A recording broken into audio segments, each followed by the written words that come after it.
आमर पानी खणी सब खाइबा गोटे आम लोक मान गोटे प्रलोभन देखे जो प्रकार रैली करथिले आमे मध्य सेठी आमे प्रभावित होउछु।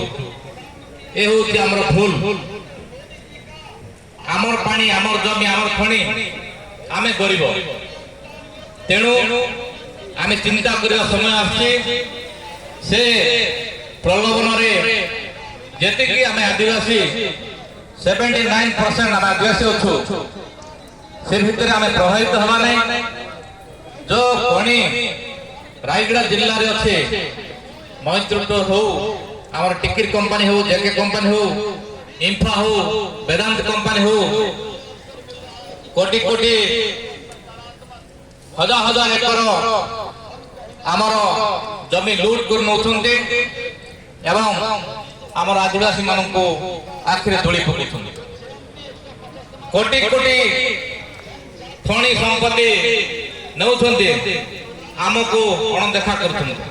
ना आम पिला चाकरी पाउछि ना आम जो जमी जो हराउछन्ते ताके कोन उपकार पाउछन्ते किछि नै। तेणु आम सजग होवा पड़िबो। आज शिक्षा क्षेत्र हो बा स्वास्थ्य हो आम पाई किछि चिंता करना। सरकार एवं ओटीएलपी संस्था मध्य चलथिला एबे सरा बंद हो जाई। आपण चिंता करंतु आपण दिन जानतु से अंचल रे कोन विकास होई पीवा पानी टिके नाही।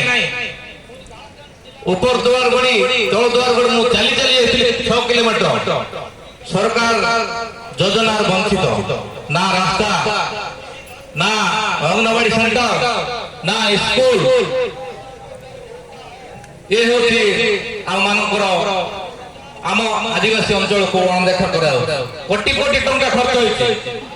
मु आरटीआर मारिथिली केते सो कोटी खर्च होइছে डीकेडी अंचल रे किंतु आमर जो गरीब को से गरीब काई कि आमर सचेतनता अभाव अछि। आमे कोणी पानी जो बिक्री करबा से पुंजीपति मानक पाखरे आमे मुंड बिकिबा आमे केरे मध्य आमे शिक्षित होई परिबा।